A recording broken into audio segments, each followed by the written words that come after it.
Olá pessoal, eu sou a Renata Admiral e hoje eu quero trazer um assunto que está no nosso cotidiano. Você por acaso já presenciou alguém tendo uma espécie de ataque de raiva?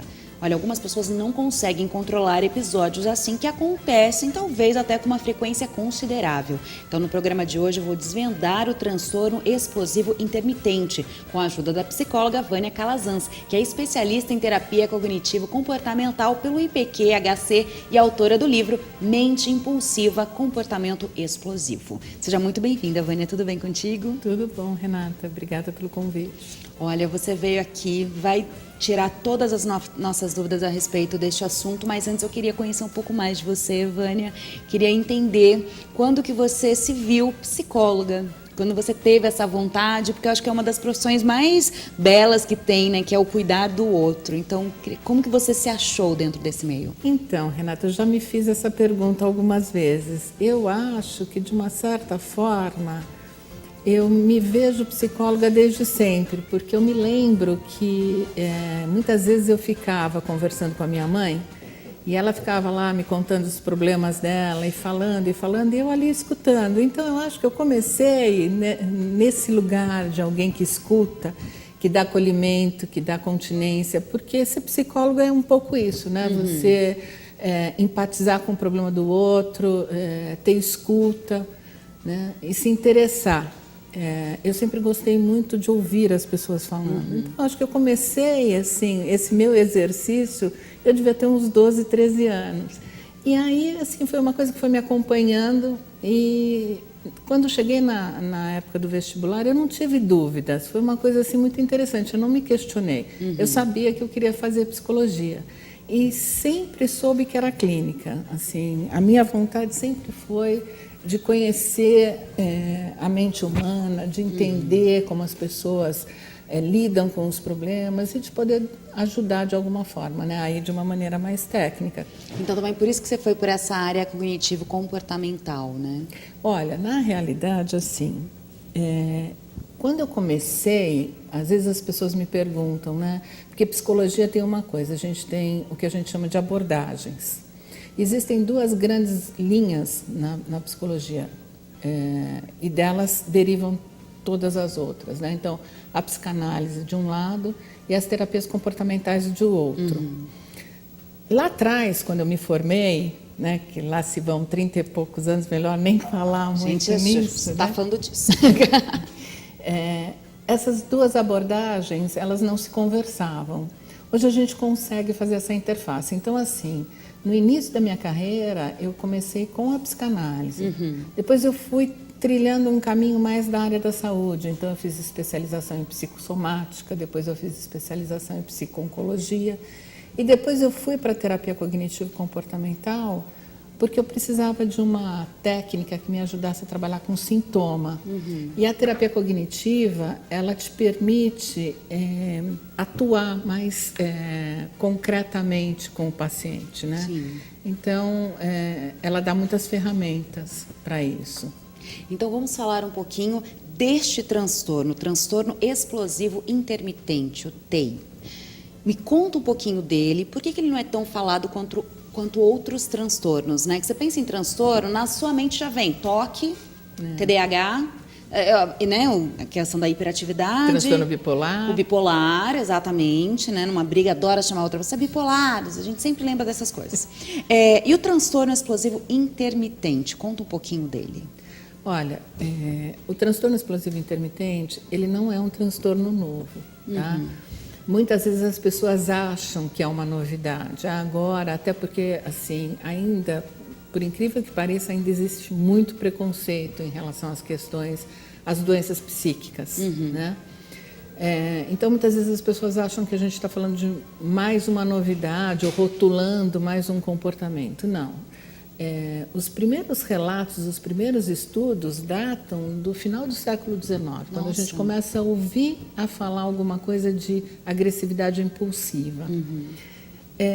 Por que ele ficou tanto tempo sem a devida atenção? Porque explosão de raiva, né, é sintoma de diversos transtornos. Então, durante muito tempo se questionou se esse comportamento impulsivo agressivo era um transtorno específico, né? Ou se era sintoma de outras doenças.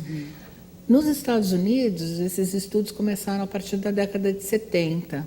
E aí foi se vendo que, de fato, é um transtorno, é uma doença com características específicas, né? Diferente de explosões de raiva que acontecem como sintoma de outras doenças. Então, o TEI ele tem uma série de critérios diagnósticos que são muito específicos, né? Então, de fato, ele é um transtorno à parte mesmo, né? Não é sintoma de outras doenças. Entendi. E no caso, esse transtorno, ele se dá de acordo com o seu ambiente, de acordo com como você está vivendo, ou ele tem também uma questão genética, ele é hereditário?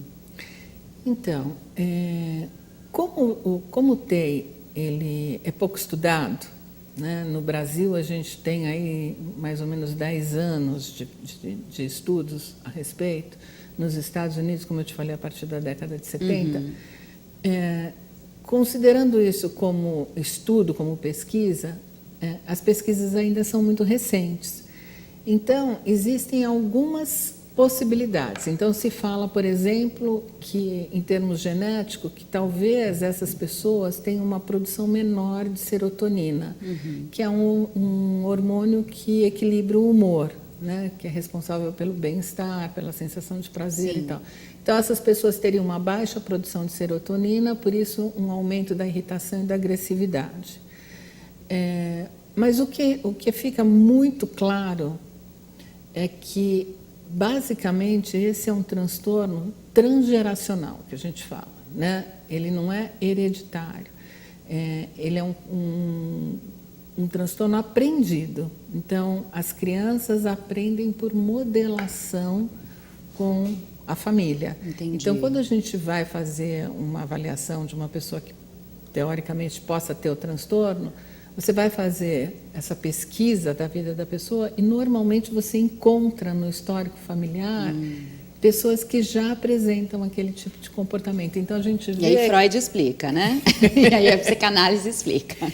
Então, a gente vê que, de fato, aquilo vem de geração em geração, né? As pessoas vão aprendendo a lidar com o sentimento, com a frustração, com a irritação, de forma mais impulsiva e de forma mais explosiva. Então, as crianças vão aprendendo, né? E reproduzem esse comportamento. Então, vamos falar dessas características específicas, que você até comentou que essa doença tem características dela. Quais são essas características? São todas visíveis, algumas não, algumas você tem que entrar um pouquinho mais a fundo, dependendo se a pessoa tem uma crise, você percebe? Tá. Então, muitas vezes, quando eu coloco alguns posts no Facebook, eu procuro acompanhar, então, tem pessoas que dizem assim, então agora a falta de educação virou doença, né? Ou então tem pessoas que dizem assim, mas se essa pessoa aí apanhar, né? Se ela tomar uma invertida na rua, por exemplo, Sim. acaba com esse comportamento. Não. Então, assim, primeiro, é sempre um comportamento impulsivo. A pessoa não tem controle, ela não consegue parar para pensar. Então, a gente fala que ela tem uma falha no freio inibitório. Porque, por exemplo, você pode estar no trânsito, tomar uma fechada, ficar muito brava, né? E você pode até xingar, né? Mas você talvez pare para pensar e diga assim, não, eu não vou... Além disso, porque esse motorista do lado aí, eu não sei quem é, ele pode se irritar e vai saber o que vai acontecer. Uma pessoa que tem o transtorno explosivo intermitente, não. Ela não considera absolutamente nada. Ela vai para cima de qualquer jeito. Então, ela não avalia o risco, o perigo. Nunca é premeditado. É sempre impulsivo. Não é aquela pessoa que fica maquinando. Sim. A Renata fez isso assim, assim comigo, né? Próxima vez eu vou fazer... Não. Essa pessoa não premedita, é sempre impulsiva. As reações são sempre muito desproporcionais à situação. Então, por exemplo, a gente está aqui conversando, você estava fazendo a live, de repente você perde o sinal, ou você perde o que você já tinha escrito, Sim. tudo mais. Você pode se irritar, né? Uma pessoa dessas pode atirar o celular longe. Então, assim, ela não avalia absolutamente nada. Então, a reação é sempre muito exagerada. Uhum. Uma outra característica muito importante é que essas pessoas sempre, passado algum tempo, elas vão sentir vergonha, culpa, remorso. Ah, então vem esse sentimento, vem então uma consciência depois do que foi feito. Quando essa pessoa se acalma, esse tempo, porque naquele momento, na hora que ela tem a explosão de raiva, ela sempre acredita que ela tem razão. Uhum. Porque sempre tem um evento estressor, né? E, teoricamente, existe um motivo para aquilo. Muitas vezes eu digo assim para os meus pacientes, olha, você até tem razão, né? Mas é a maneira como você expressa que está errada. Não é que você não tenha razão, mas é a maneira como você expressa que faz com que você perca a razão. Sim. Né? Então, passado algum tempo, quando essa pessoa se acalma, ela vai, aquilo, né, que a gente fala, ela cai em si, porque ela consegue, depois que ela se acalma, ela consegue pensar melhor, e aí ela vai entrar em contato com o que ela fez, né? E aí ela vai ter a consciência de que ela tomou uma atitude exagerada. E aí vem sempre culpa, vem muita vergonha, vem muito remorso. Então, não necessariamente ela vai admitir isso, mas ela sente. Não é aquela pessoa que também fez e vai pedir desculpa Não depois, vai tentar reparar. Na grande maioria das vezes, ela acaba, assim, pedindo desculpa, principalmente para aquelas pessoas com as quais ela convive. Né? Tanto é que os familiares, os cônjuges, eles acabam relevando durante muito tempo esses comportamentos. Né? Porque ela vem, ela faz a reparação, ela se justifica. Então, porque tem esse movimento, entendeu? Do sentimento depois de culpa, de vergonha. Mas sempre tem algum start, não é do nada. Eu tô aqui e do nada eu tenho que ter esse meio agressor, assim, tem que ter uma ação antes da minha reação. Tem sempre um evento estressor, né? Entendi. Pode ser qualquer coisa, tá? Pode ser uma ligação que você não consiga completar, pode ser você ficar esperando lá no telemarketing, pode ser qualquer coisa. Nossa, quer testar se uma pessoa tem esse transtorno? Liga para um telemarketing, vamos ver quanto tempo ela aguenta. Porque a gente às vezes fica 40, 50 minutos no telemarketing. Com certeza. Ai, gente, então tá fácil da gente saber. Então a gente consegue. Então, que momento que a gente percebe que essa raiva excessiva, que esse ímpeto vem e realmente é uma doença e não momentâneo? Quando tem muitos eventos? Isso. Qualquer um de nós, né, pode perder a cabeça, pode ter uma crise de raiva, você pode arremessar uma xícara na parede. Pode estar naquele limite que o pessoal não sabe, né? Mas que para mim aquele limite acabou com tudo, tá? Então, assim, uma situação eventual, todos nós podemos ter de descontrole. O que acontece é que com essas pessoas isso acontece repetidamente. Então, dentro dos critérios diagnósticos, a gente tem lá de 2 a 3 vezes por semana, 4, 5 vezes por mês. Claro que, assim, não necessariamente é assim. Isso são dados, são critérios para que os profissionais possam se basear para fechar um diagnóstico.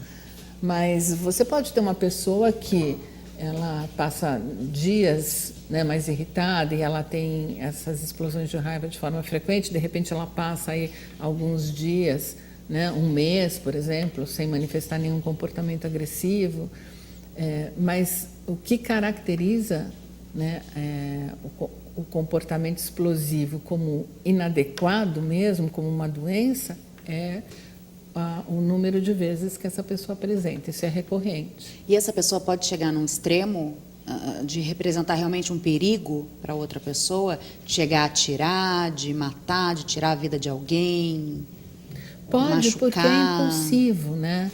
Olha, assim, eu já tive algumas situações de pacientes assim que passaram por situações, por exemplo, tem uma moça que ela, numa discussão, num bar, né, Ela se incomodou com o garçom, que o garçom foi grosseiro com ela, uma moça, que o garçom foi mal educado, que não estava sendo atencioso. Ela pediu uma vez, pediu a segunda, né? E ela achou que ele estava tratando ela com pouco caso, ela foi para cima dele, né? E, sim, agrediu, empurrou, né? Deu um tapa. E ele, num primeiro momento, ele ficou acuado, né? Mas, assim, se isso fosse numa outra situação, ela poderia ter apanhado, né? Ele estava no ambiente de trabalho dele, talvez. Não somente machucar outra pessoa, mas essa pessoa também pode sofrer consequência dos atos, então. Né? Ela própria? Eu digo por causa disso, dessa questão da violência. Se for com outra pessoa, ela apanhava. Ela apanhava. Né? Se ela, por exemplo, for para cima, o cara tiver uma arma e também for um descontrolado, o cara atira. Atira. Essas pessoas também, assim, às vezes as pessoas perguntam, né, se essas pessoas... porque a gente tem a automutilação, né, que é um transtorno do impulso também. Essas pessoas, elas não praticam automutilação, mas elas muitas vezes se machucam para não machucar o outro. Então, de repente, você está discutindo com alguém e ela dá um murro na parede para não dar um murro em você, entendeu? Ah, entendi. Eu tive um paciente que ele pegava o copo e ele amassava o copo na mesa, né? Então, ele se cortava. Então, a raiva era tanta que, para ele não tomar uma atitude mais agressiva, o medo de repente, machucar a outra pessoa, ele acabava tendo esse tipo de comportamento. Então, assim, esmurrar a porta é muito comum, chutar a parede é muito comum, quebrar copo. Então, nessas situações, essas pessoas acabam se machucando. E também não é incomum que essas pessoas tenham problemas com a lei, com a autoridade, porque elas se metem em encrenca, né? Um aspecto interessante, assim, que não está nos critérios diagnósticos, mas que eu vejo muito nos meus trabalhos, enfim, são pessoas muito corretas, são pessoas com valores morais, são pessoas que respeitam as regras. Então, quando elas se deparam com situações onde as pessoas não respeitam as regras, elas ficam muito inconformadas. Então, por exemplo, a fila dupla, o chegar atrasado. Né? Então, é mais essa característica do que a característica própria da própria violência, de ferir o outro. Isso não, é essa questão do correto. Não são pessoas agressivas no dia a dia. Entendi. Essa agressividade é muito pontual. Pelo contrário, elas são pessoas muito afetivas, amorosas, sensíveis, né? Não necessariamente elas demonstram isso, mas elas são muito empáticas. Então, por exemplo, o que aconteceu com o paciente, ele estava na rua e ele viu uma briga de trânsito. Ele não sabia o que estava acontecendo, ele não sabia quem era culpado ou não, mas ele assistiu uma cena que incomodou, porque ele viu que era um rapaz enfrentando um outro que ele julgou que estava sendo ameaçado. Ele achou que o outro rapaz estava numa situação desprivilegiada ali, e logo em seguida chegou uma outra pessoa, amigo desse rapaz que estava discutindo com o outro. Ele não tinha nada a ver com a briga, né? Ele se envolveu na briga, passou a defender esse rapaz, arrumou uma briga para ele. Aquilo virou uma briga mesmo, de tapas e tudo mais, né?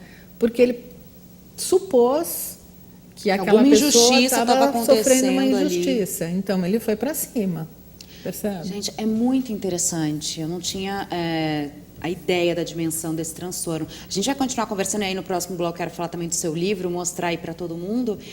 Bom, estamos conversando aqui sobre esse transtorno, sobre esses comportamentos agressivos e explosivos, e aqui no Análise Direta para todos vocês. E claro, se você quer participar, tem alguma dúvida sobre este tema, pessoal, não deixe de postar lá no nosso Face as suas dúvidas, procura lá nosso post, no Facebook nós estamos como Programa Análise Direta, para você falar com a gente através do nosso WhatsApp, é muito simples também, 011, manda mensagem 992247760, 011 São Paulo, hein? Se você está em outro país, 055 11 na frente do celular. E claro, para ter acesso a todo o nosso conteúdo, lá no Facebook, Análise Direta. A gente já volta.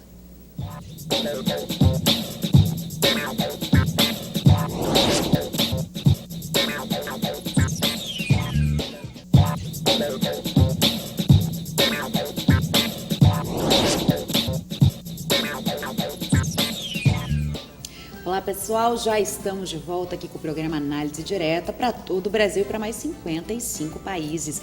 Hoje eu converso aqui com a psicóloga Vânia Calazans e a gente está falando do TEI, de comportamentos também agressivos e explosivos, né? Estamos falando desse transtorno que não é novo, mas que a gente está desvendando aqui na Análise Direta. Vânia, falando um pouquinho, você começou o nosso bloco anterior falando sobre a questão das crianças, do ambiente em que elas vivem, né? Então, esse ambiente vai ajudar ela a repetir comportamentos que ela vê. Ou seja, se ela ver muitos comportamentos de agressividade, de explosões, ela vai começar a crescer com aquilo enraizado nela, é isso? Você já teve casos de crianças que você pode contar pra gente? Então, é aquilo que eu estava te dizendo. Quando você vai fazer a anamnese, né, que é essa avaliação do paciente, então, a gente começa a fazer as perguntas, sempre vem essa história, né, de que tem alguém nessa família. Então, meu pai às vezes chegava em casa nervoso, meu pai batia a porta, ou minha mãe gritava muito, enfim. E aí, muitas vezes eu vou perguntando mais, né, e você sabe como eram seus avós? E você tem alguma outra referência, algum tio? Ah, parece. Então, assim, quando as pessoas têm contato com os avós, com os tios, uma família que tem uma convivência, muitas vezes vem aquela coisa assim, isso é de família. Né? Na minha família as pessoas são comum. Bravas. Sim. A minha família é uma família de italianos, a minha família é uma família de espanhóis, de tem portugueses, todas enfim, as tem todas justificativas. as nacionalidades. Então, assim, a gente percebe que isso é recorrente. Então, quando a criança vivencia isso repetidas vezes, o que ela entende? Que é assim, né, que as coisas se processam. Então, por exemplo, se acontece alguma coisa, vou usar um exemplo simples, eu chego para almoçar, o almoço não está pronto, né? Eu vejo meu pai, por exemplo, batendo porta, né, chutando alguma coisa que está na frente, eu entendo que quando a gente está diante de uma situação de frustração, a gente pode reagir assim, né, ou gritando. Mas isso já pode ser diagnosticado nessa primeira infância? Tem muito aquela coisa, não, mas é que meu filho é agitado, tem saúde, é por causa disso, tem muita energia, então, tem um gogó, tem tudo também que os pais justificam. Então, essa é uma questão interessante, porque assim, de acordo com os critérios diagnósticos, a gente pode fazer uma avaliação dessas a partir dos 6 anos de idade. Ah, dos 6 anos. Dos 6 anos. Só que, Renata, eu sempre me preocupo muito, eu digo sempre isso, né? Você diagnosticar uma criança é uma coisa muito complicada, porque a criança está em desenvolvimento. Então, de repente, você faz um diagnóstico e rotula, essa criança tem transtorno explosivo intermitente, essa criança tem algum outro transtorno, a criança vai crescer ouvindo isso. E não necessariamente isso está acontecendo. O que a gente tem que, mais do que encontrar um nome, né, você tem que dar atenção para aquilo. Então, assim, um comportamento que começa a trazer consequências para a vida da criança precisa ser visto e precisa ser avaliado, seja ele qual for. Então, por exemplo, se essa criança ela começa a apresentar problemas na escola, porque ela é irritada, ela é agressiva, né? E isso é recorrente. Se você vê esse comportamento em outras situações, se é uma criança que está sempre mal-humorada, está sempre fazendo birra, está sempre infeliz, está acontecendo alguma coisa, né? Então, é importante que os pais valorizem isso como uma questão disfuncional, porque uma criança saudável, uma criança que está de bem com a vida, ela não é assim o tempo todo, né? Então, mas pais que também apresentam o transtorno, será que vai conseguir olhar para o filho e perceber que o filho também tem? Já que ele também é um exemplo não muito favorável? Então, o que muitas vezes acontece quando a criança, e a gente fala muito isso, né, em psicologia, a criança é o sintoma da família. Então, quando a criança ela começa a apresentar algum tipo de comportamento disfuncional, isso normalmente aparece na escola. A escola chama os pais. Sim. Né? E aí, quando os pais se deparam com aquilo, né, e a criança começa a ter problemas, então de repente começa a tirar nota baixa, corre o risco de perder um ano e tudo mais, os pais acabam trazendo para a terapia. Entendendo que assim, quem tem o problema é a criança, eles não têm nada. Muitas vezes eles não se reconhecem assim. Aquele nervoso é porque eu trabalho muito, é porque eu estou sem dinheiro, é porque a vida é corrida. Então, muitas vezes é difícil os adultos olharem para esse tipo de comportamento como um comportamento disfuncional. Que eu vejo sempre, assim, as pessoas que chegam, os adultos que chegam no consultório, eles chegam já com a vida estraçalhada. Eles vêm quando já não tem mais jeito, quando já perderam muitos empregos, quando estão com os casamentos desfeitos, quando começam a ter um isolamento social, porque como essas pessoas elas percebem, né, que elas são imprevisíveis para elas mesmas. Elas começam muitas vezes a se isolar socialmente. Então elas começam a evitar de sair, de estar com as pessoas. Então, quando a vida já está muito complicada, é que elas vêm. E elas nunca vêm para o consultório por conta dessa raiva ou dessa agressividade. Elas vêm em função dos outros problemas que isso acarretou. Então, o sofrimento, porque perdeu um casamento, porque não consegue parar no emprego. Entende? Ou porque desenvolveu uma depressão. Ou seja, esse transtorno seria assim, o primeiro passo para outras comorbidades. E essas comorbidades podem ser, então, depressão, ansiedade, entendi. Você pode desenvolver outras doenças, abuso de álcool e drogas, muitas vezes acontece. Paliativos ali, né, naquele momento. Para aliviar aquela situação. Né? Então, muitas vezes essas pessoas acabam tendo como consequência essas outras doenças que... por serem mais conhecidas, vamos dizer assim, né, acabam indicando a necessidade de um tratamento. Entendi. O comportamento não, né, o comportamento explosivo, impulsivo, muitas vezes é visto como traço de personalidade ou temperamento. Ela é assim mesmo, né? Quero então falar do seu livro. O que te deu então esse intuito, você que trabalha com tantas outras... áreas, né, da psicologia, das terapias, por que escrever um livro sobre TEI, somente sobre ele, assim, o que te motivou, quanto tempo demorou para escrever? Então, eu comecei os meus estudos a respeito do transtorno explosivo intermitente por volta de, deve fazer mais ou menos uns 10 anos, 2005, 2006 talvez, lá no Instituto de Psiquiatria do Hospital das Clínicas de São Paulo, no ambulatório de transtornos do impulso. Hoje eu não estou mais lá, mas o AMIT, que é o ambulatório de transtornos do impulso, ainda é o único lugar no Brasil que estuda o TEI e oferece tratamento gratuito à população. E foi uma paixão, assim, numa área que não tem pouquíssimo estudo no Brasil, e eu continuei me aprofundando. E não tem publicação, praticamente, né, no Brasil a respeito disso. E como é uma área que eu atendo muito, eu acabei namorando essa ideia de escrever o livro, fui pensando. Aí, quando eu recebi o convite, eu me entusiasmei e falei, vamos lá. Não foi rápido, não, né? Levei mais de um ano para escrever o livro. E o que foi muito bacana, assim, eu tenho uma questão muito afetiva com esse livro, porque, assim, eu procurei, porque essas pessoas, Renata, o comportamento explosivo, o comportamento agressivo, ele não é bem visto, certo? Ninguém acha bacana. Incomoda. Então, elas, de antemão, elas já vivem muitas situações de rejeição.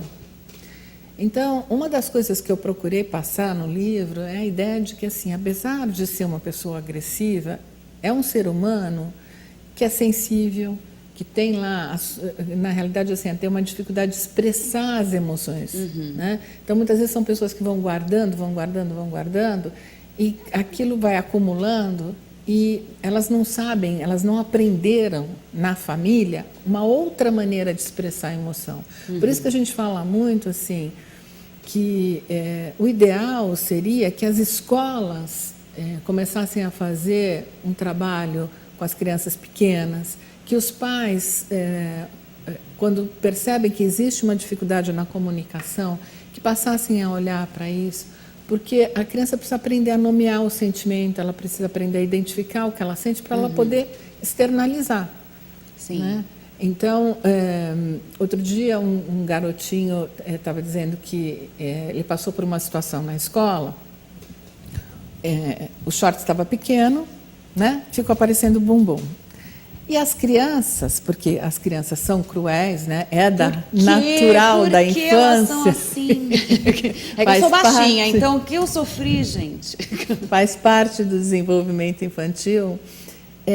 As crianças começaram a rir, se juntaram, começaram a tirar sarro e não sei o que e tal. E esse menino ficou muito chateado, claro. Né? E aí ele foi conversar com a orientadora da escola e ele teve a sorte de pegar uma pessoa muito preparada e ela perguntou, né, para ele, né, e o que você sentiu, né, como é que você se sentiu? Ele falou, eu senti muita raiva. E o que você fez com a sua raiva? Eu engoli a minha raiva. Aí ela perguntou para ele, mas é isso que a gente faz quando a gente sente raiva? A gente engole a raiva? Aí ele falou, fez assim. Aí ela falou, e o que você gostaria de fazer? Ele falou, eu gostaria de falar com os meus amigos. Então ela reuniu a classe, né, e falou para a turminha lá, olha, o fulaninho tem uma coisa muito importante para dizer para vocês. E aí ele começou a contar como ele tinha se sentido. E ele falou mesmo? E ele falou que ele estava triste, né, que ele tinha se sentido envergonhado, que ele estava muito magoado com todo mundo, porque todo mundo riu dele. E aí ela voltou aquilo para a classe, né? E o que vocês acham? É assim que vocês acham que devia ser mesmo? Aí né, as crianças, não. E o que vocês acham que vocês poderiam ter feito? Aí um falou, eu poderia ter avisado. Né? O outro falou, eu poderia ter ajudado. Então, levar as crianças a pensarem, né? A refletirem sobre a situação. Sim. Então, o livro ele tem muito essa proposta. Apesar de ser escrito para profissionais da área da saúde, ele foi escrito numa linguagem muito acessível, para que os leigos possam aproveitar também e elucidar algumas dúvidas. Porque eu acho também que, às vezes, uma bibliografia sobre o tema, eu acho importante porque daí não envolve somente a pessoa que tem o transtorno, né? Envolve o marido, envolve a mulher, Sim. Envolve a mãe, o pai, o filho, e às vezes é importante você ter como se fosse quase um manual, né? Para consultar, saber como ajudar, que eu acho que tem que ser uma terapia em conjunto, né? Como que você salva aquele casamento, aquela relação pai-filho, né? Ou aquele ambiente também de trabalho. Eu queria entender até se tem umidade, que isso fica então mais claro, se tem algum estudo que fala mais mulheres do que homens, ou isso acontece por causa do ambiente de trabalho que é estressante também, quais são os maiores fatores, se tem essas características ou não, independe de sexo, de idade? Não, o TEI ele foi classificado a primeira vez no DSM-3, né? E naquela época, por volta aí, vamos dizer, 1980 mais ou menos, existiam alguns estudos que falavam numa proporção de 3 homens para uma mulher. Hoje já se fala em 2 homens para uma mulher, então já diminuiu isso. Sim. Por que mais homens do que mulheres? Também se questiona isso, né? Muitas vezes a agressividade no homem ela é mais facilmente aceita, né? Então, apesar de ser mais entendida, mais talvez. Entendida, entendi. A gente, né, classifica, né? Apesar de ser um transtorno do impulso, de você não ter controle, com o tempo as pessoas vão aprendendo alguns macetes, né, para se segurar em algumas situações. Então, imagina-se que as mulheres elas fiquem mais constrangidas de manifestar essa agressividade. Então, talvez seja esse um fator que diga para nós, nesse momento, que o TEI acomete mais homens do que mulheres. Mas eu, na minha prática clínica, eu recebo muitas mulheres. Nenhuma mulher, desculpa te interromper, nenhuma mulher justifica a TPM? Todas, a grande maioria, e isso também está no estudo. Não, porque eu pensei, seria o primeiro argumento que eu iria utilizar. Não, gente, estou de TPM, mas o mês inteiro, Renata, o mês inteiro, eu estou assim. Não, mas a gente vê que, assim, os estudos mostram isso também, que no período da TPM, esses comportamentos ficam mais evidenciados, porque existe, de fato, uma alteração hormonal que é ajuda. Real, gente, é real. É real e ajuda, né? Então, se já é um transtorno do impulso, num momento desses, com essa alteração hormonal, isso se manifesta mais. Você me perguntou da questão da idade, então, assim, normalmente o TEI, ele começa a se manifestar na adolescência. Às vezes, assim, a gente tem relatos na infância, né? Mas esses comportamentos vão aparecendo na adolescência, início da idade adulta. Tem um pico por volta dos 30 anos. Tá. E tem um declínio por volta dos 50. O que explica isso, né? Assim, esse pico, esse auge por volta dos 30 anos, talvez o nível de exigência e de expectativa, né? Então, você está num momento da vida que você tem que se definir, resolver uma série de coisas, existe uma expectativa muito alta. Por que esse declínio por volta dos 50 anos? Isso é comum em outros transtornos também. A gente imagina que seja porque as pessoas vão amadurecendo e vão deixando algumas coisas para lá, né? Se importando menos, ficando menos incomodadas com algumas situações. Então, às vezes, dirige com mais cuidado, né? Às vezes, deixa de dirigir. Não tenho mais vontade de dirigir. Né? Você começa a ouvir esse tipo de coisa. Né? Não tenho mais vontade de ir para situações onde tem muita aglomeração, não vou para um campo de futebol, por exemplo. Né?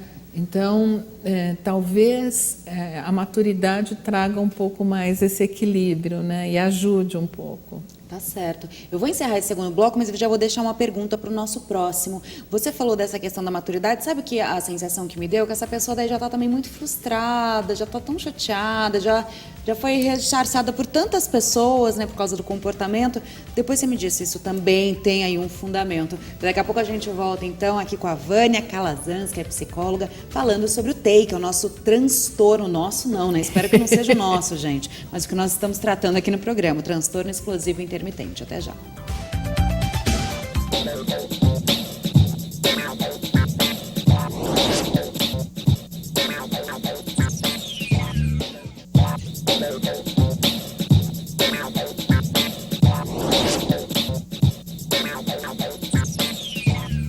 O programa Análise Direta está de volta para todos vocês. Estamos aqui com a psicóloga Vânia Calazans, falando sobre o TEI, transtorno explosivo intermitente, sobre esses comportamentos agressivos, sobre esses comportamentos mais explosivos. A gente falou muito da doença, né?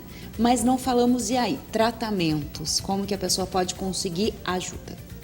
Então, o tratamento, e isso é muito importante que as pessoas saibam, Renata, o tratamento traz resultados muito interessantes, muito positivos. Então, eu sempre brinco, olha, se for TEI, o que você tem tá bom demais, porque você vai melhorar.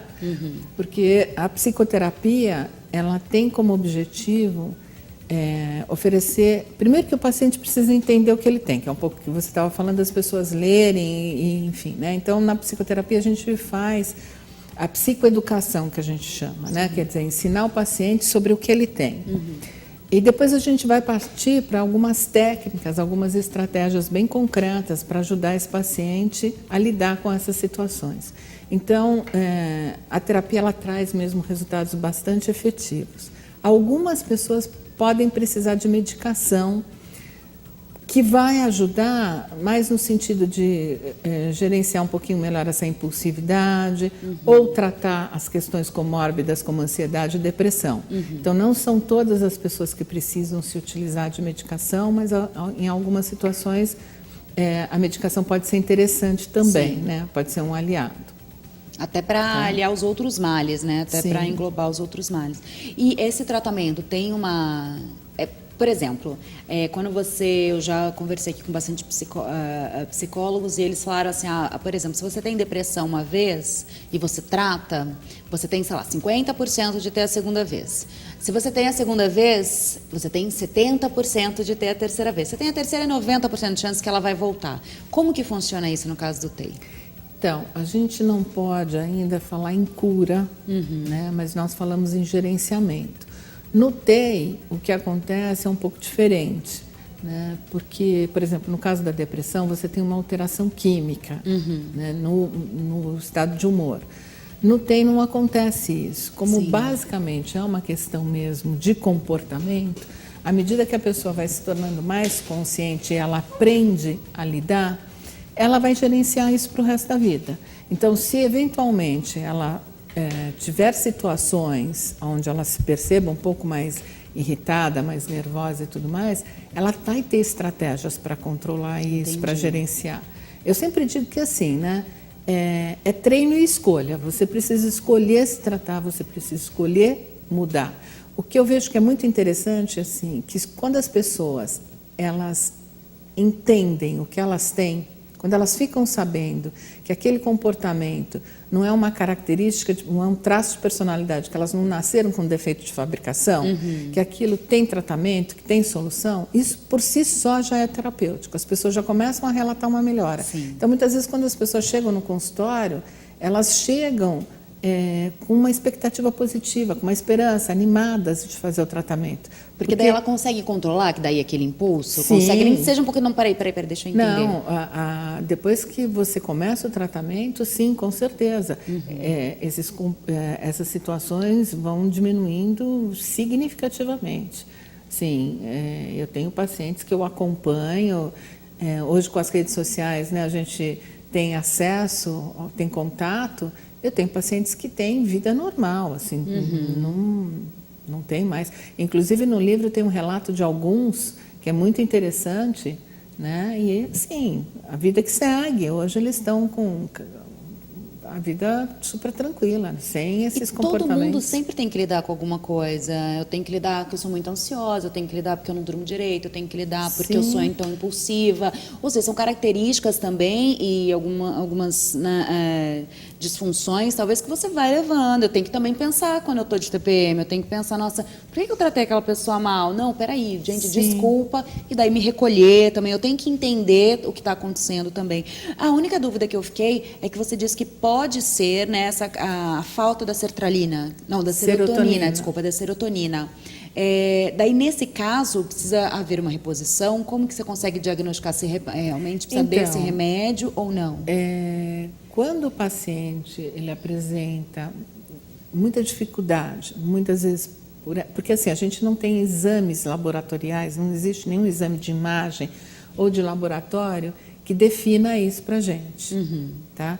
Então, o psiquiatra vai fazer uma avaliação do estado geral daquele paciente e vai ver se ele vai se beneficiar, se ele tem necessidade de entrar com uma medicação ali para repor alguma coisa em termos de humor. Entendi. Né? Porque a consequência sempre acaba sendo ou depressão, né, um nível muito alto de ansiedade.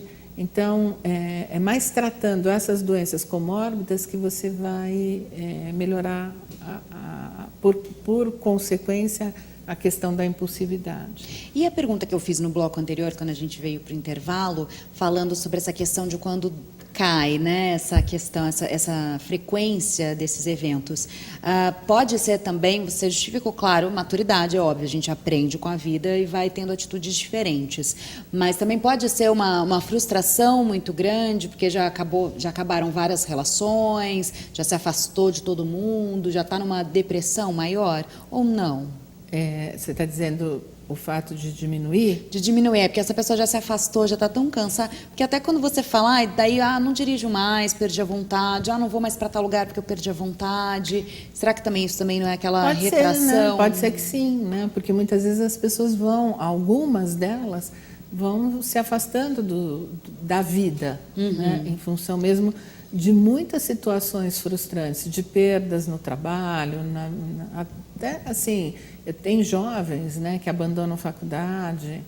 Eu atendi um rapaz que ele quebrou a sala de aula, né, 2 vezes, até ser convidado a se retirar da universidade.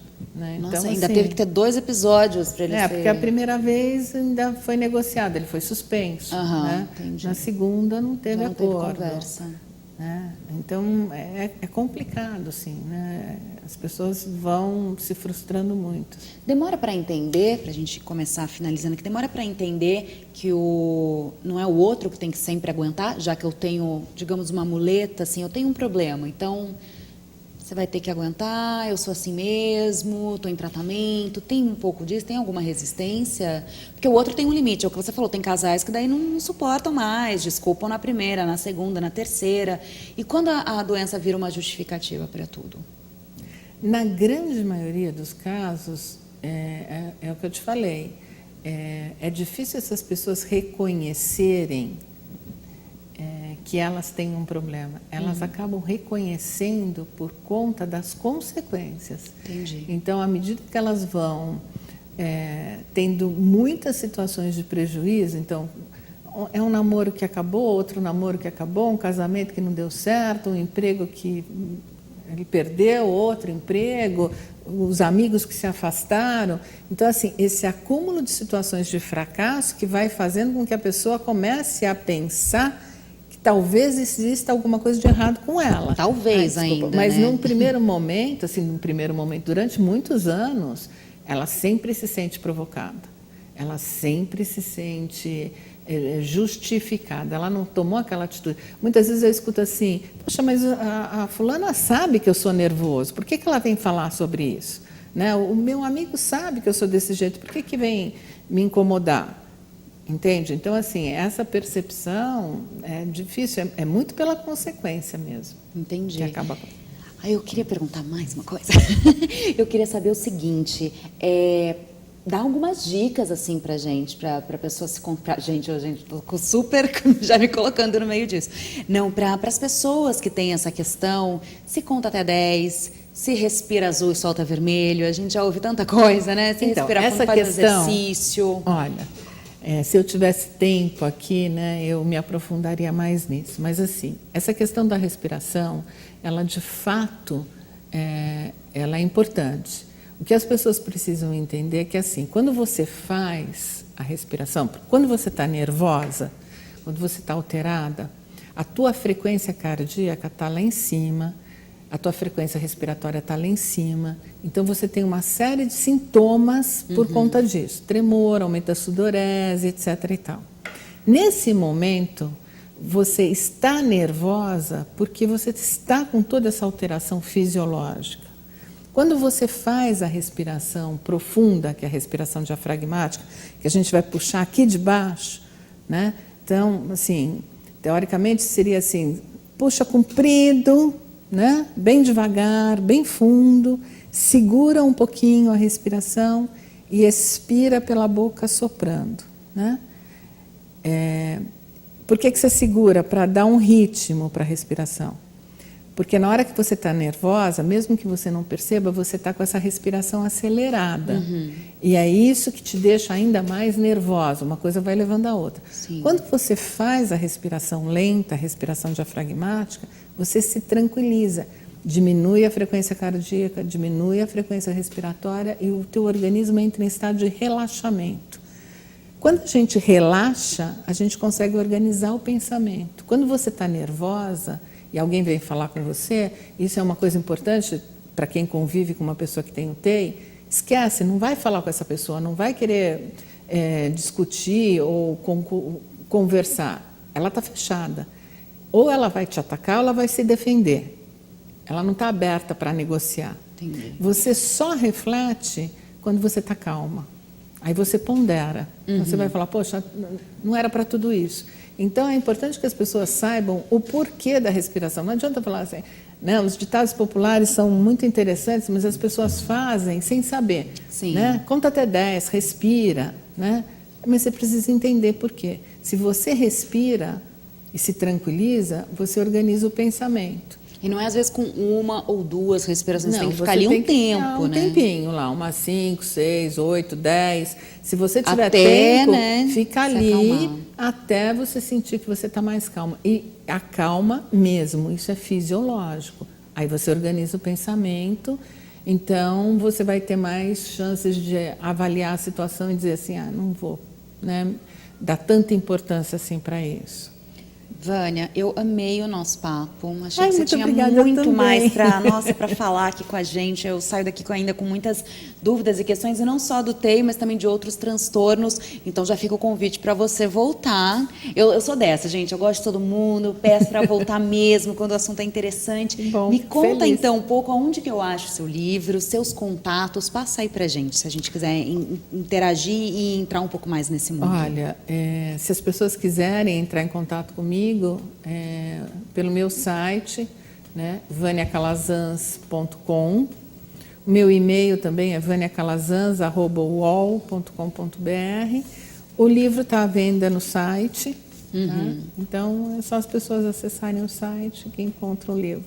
Vânia, então muito obrigada e obrigada também por fazer diferença aí na vida das pessoas, Muito obrigada entendendo a você, um pouco Renata. mais e aprofundando, né, no ser humano que merece. Obrigada pelo convite.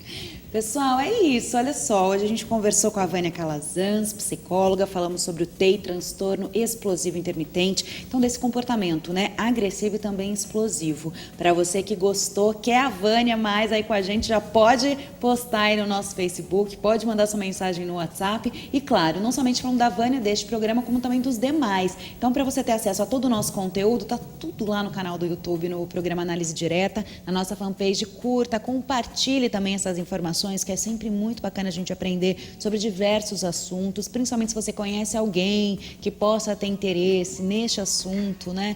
Compartilhe a informação, deixe também suas dúvidas para um próximo, já estou aqui, né, barganhando aqui com a Vânia de voltar, e claro, através do nosso WhatsApp você também entra em contato, que é o 011 São Paulo, 992247760, se você está em algum outro país, 055 11 na frente do celular. Hoje a gente fica por aqui, eu vejo vocês no próximo programa, beijo e até lá.